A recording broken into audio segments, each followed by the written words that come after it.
eu havia dito que a gente tinha finalizado a temporada do Que o Livro Te Livre aqui em Piracicaba com a Emanuele, mas não. A gente vai finalizar com o professor Gustavo. Legal. Professor, estava difícil nossa gravação, mas deu certo. Sim, né? que prazer estar aqui, que legal. E me conta, você é professor de inglês aqui na escola? Aqui no Dom Bosco já faz 13 anos, acho que eu estou aqui, acho que dá 13 anos.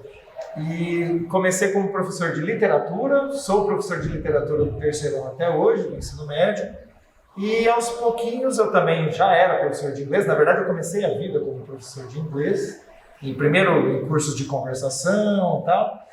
Já dava aula em cursos de conversação de inglês muito antes de fazer letras, né? Uhum. E daí, as oportunidades que foram aparecendo no inglês. Então, hoje sou professor de inglês e literatura aqui da escola, do colégio. Que bacana. Você sabe que eu, nessa oportunidade, não entrevistei ninguém do terceirão, mas entrevistei algumas meninas do segundo e do primeiro e eu perguntei para elas, e aí, como é que tá essa literatura pro vestibular? Uhum. Algumas falaram, não, calma que a gente tem alguns anos ainda. O pessoal do segundo, não tem muito, né? Não, o pessoal do segundo tá bem ali, já tem aqueles que estão se preparando, né? Fazendo a prova com treineiros, teve o Unicamp semana passada, né? Então... Mas já tem que ir fazendo, porque já tem que ir lendo e se preparando, porque atualmente o vestibular está mudando ano a ano. Acabei de me inteirar da lista da FUVEST, pelo menos para os próximos 3 anos. Lista de livros? Lista de livros. E muito diferente? A proposta deles é a cada ano mudar 3 ou 2. Mas para o próximo ano eles vão manter a lista desse ano, mas depois eles vão mudando aos pouquinhos. Para ir mudando o cano, né? Precisa. Sim. Bom, vocês vão ouvir alguns barulhinhos aqui, a gente está numa escola, né? Então tem criança para todo lado. É o barulho do local. É o barulho do local. E é muito interessante agora, Gustavo, a literatura focada no vestibular, ela é robusta, né? Sim, bastante, principalmente no terceirão. No terceirão, acho que praticamente a maior parte da matéria nova que o aluno está vendo, que nunca viu antes lá no fundamental, né, é literatura. O restante é sempre uma revisão com um aprofundamento, né? Oração subordinada, gramática, essas coisas, né? É sempre, eles já viram isso, mas a gente precisa rever, refrescar a cabeça deles e aprofundar um pouquinho. Mas a literatura com certeza é o foco ali, porque é todo conteúdo novo. Uhum. E como o vestibular está sempre mudando, a gente tem que estar nos atualizando e mudando junto. O meu filho está no primeiro ano e ele foi prestar o Unicamp na semana passada e falou: mãe, será que é muito parecido com o que você fez? Esse filho, a mamãe fez há 30 anos atrás, deve ter mudado tudo já, né? Alguns clássicos se mantêm, mas a tendência é começar a dar uma atualizada, até mesmo nesses grandes clássicos. Eu ouvi muito aqui nessas gravações dessa temporada que a gente fez, as meninas falando de literatura que estimulam muito o feminismo, que a personagem principal é a mulher, né? É muito interessante tudo que elas falaram. E além de professor de literatura, língua portuguesa e inglês, eu estou com um grande escritor, e não só escritor, um ilustrador também. Olha aqui, Gustavo, quanta coisa que você fez. Aos pouquinhos a gente vai fazendo, né? Esse é o meu primeiro. Isso. Fala um pouquinho dele. O primeiro, The Guardian, ele foi financiado pelo PROAC, né? Que é o Programa de Ação Cultural do Estado de São Paulo. Fui felizado, né? Ganhei a verba e consegui fazer esse gibi bonitão, né? Gibi, assim, sonho de adolescência, meu sonho de mais alguns amigos, mas a realização final foi completamente minha. O texto final, a arte final, tudo eu que fiz. Você faz um roteiro, depois você vai fazendo os diálogos? Isso, como eu trabalhei sozinho, né, daí eu tive que ser muito organizado para que realmente funcionasse. O roteiro teve que estar pronto, depois do roteiro, não mexo mais no roteiro, daí eu passo para o próximo passo, que era decupar todo o roteiro, começar a planejar as cenas, né, as páginas do quadrinho. Depois de planejado todas as páginas, isso aqui acho que tem 122 páginas só de spoiler, né? Depois de planejado as 122, daí eu voltava no início e começava a desenhar o desenho bonito mesmo, né? Mas daí fica mais fácil, porque se você já tem um planejamento, Né?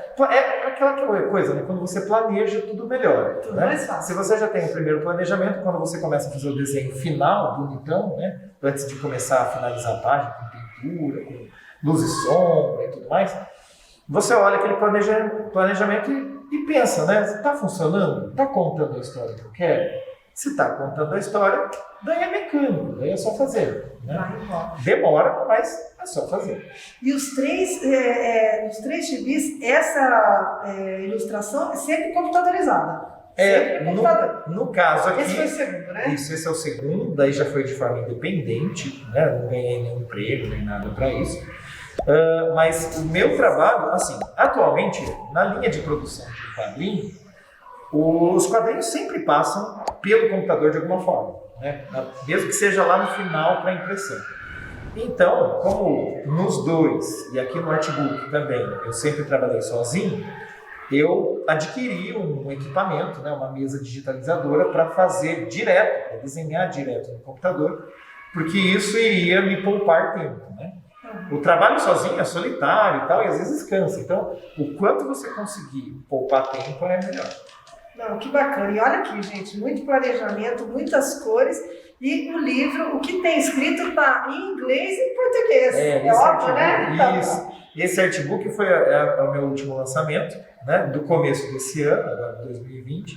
E daí eu resolvi fazer um artbook bilíngue, né? Porque, já que é um portfólio, alunos podem pegar, ler em inglês ou até mesmo vai que ele vai para fora, eu arranjo um cliente de ilustração internacional, tá aí já o texto, né? Certinho. Por que não hoje em dia, mundo globalizado, né? Por quê? Com as redes sociais e tudo mais, né? O Gus Sentini, qualquer um me acha lá no Instagram, então fica fácil. E eu vou te procurar lá. Opa, por favor. E a última pergunta que eu acho importantíssima, e acho que quem está nos assistindo vai querer saber também, quais são os planos para o futuro? Já tem outro livro? E planos para o futuro, nos quadrinhos, eu tenho já um planejamento para o terceiro, mas está muito bruto ainda, né? Estou começando a escrever a história.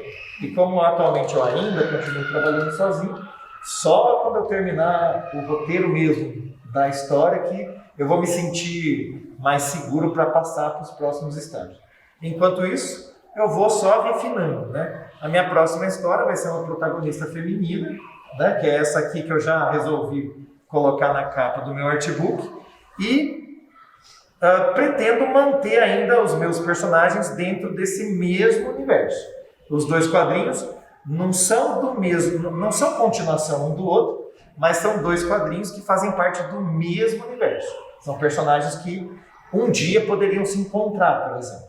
Né? Porque é como a Marvel, né? Sim. Tem os Vingadores, tem o Homem-Aranha, cada um tem lá as suas aventuras, né? Mas se um dia acontecer uma aventura deles juntos, tudo bem, está tudo dentro do mesmo universo. É isso que eu imagino para continuar a fazer aqui. Dentro do universo do Gus. Né?